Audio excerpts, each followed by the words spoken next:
Alrighty, service dogs, we're here. This is a video I've been sort of dreading doing for a long time because I know I'm probably going to draw some heat from it, maybe.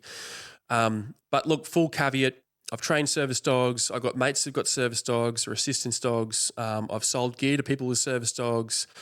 You know, fundamentally, if it's something you need and it's something that helps you, then go for it. I can use the service dog. There's nothing wrong with that. However, what I do see and what I do question is the long-term efficacy of using any tool, especially a dog, especially one that you attach physically. Sometimes the label that you have, your affliction, the thing causing you pain, to that dog and have it follow you around all the time.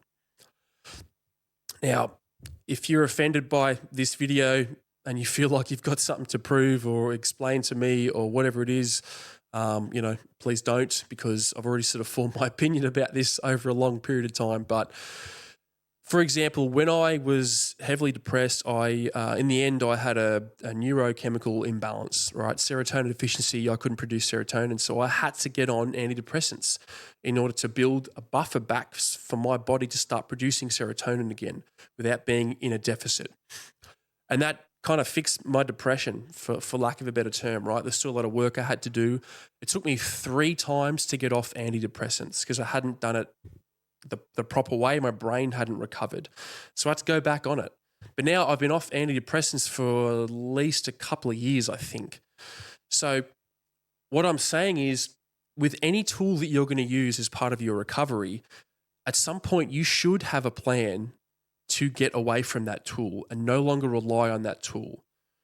And the issue I have with service dogs is that I think that long term, if you have your label of affliction attached to that dog that follows you around all the time, you have a constant reminder of what your problem is and what is wrong with you and how you're fucked up and you're broken and you can't be healed, and only this dog is a thing that can help you going forward, right?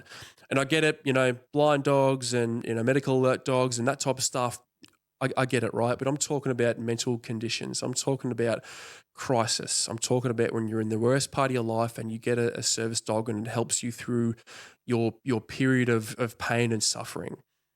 But at what point do you then take that dog and go, hey man, you've served that purpose really well, and I'm now recovered. I'm in a much better place, and I no longer require a service dog or assistance dog to follow me around 24/7 with a jacket. And I feel better. So you're just going to be my regular dog now, and I love you to bits, and there's nothing changed, no love lost, but you're just a regular dog, and I can leave you at home because I'm allowed to go out of the house by myself. But I'll do another video about weaponizing it at another time, but I've seen, unfortunately, some pretty rotten behavior with some assistance dogs and service dogs. People that want to go out in public or somewhere that typically a dog wouldn't be allowed, but there's an exception for service dogs, and they make a big song and dance about it. It's a service dog, and you've got PTSD and you're all fucked up, and that everyone's against you and it's discrimination, etc., etc. Trying to make the world bend to your will and everybody bend to your condition because of whatever it is, your service dog, etc., unfortunately is not a healthy way to view the world and move around and partake in it. Sometimes people do not want to have a service dog walking through their venue, whether it's law or not. And another rotten thing that I've seen is some of these dogs, and I've seen it a bunch of times, so don't question me on this, and you all know it happens too. Some of the people that have service dogs, the dog itself is either a conversation starter or it's something for them to purposely get agitated about, right? Oh, everyone pats my dog and I tell them not to, and then every time I get the shits or whatever, and that is true, and that's a frustration that I've never had to deal with, and I understand the concept, right? But often I find that people start to lean on that, and everywhere they go, they've got this real chip in their shoulder about everyone looking at their service dog and wanting to touch it and whatnot, and it becomes everybody else's problem. So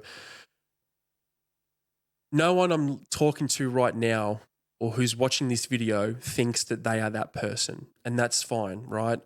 And if you've got something to say, make your own video and do whatever it is that you need to do.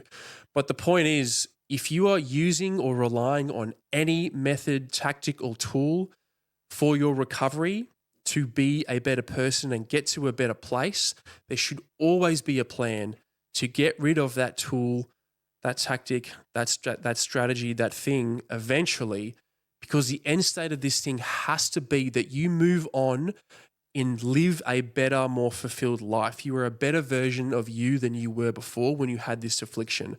You've built up resilience and strength, and you can now navigate yourself in the world with a renewed vigor and a sense of self and who you are, right? So I just don't think long-term strapping your label of affliction to an animal that follows you around and that draws significant attention to you is a healthy way to recover from your affliction.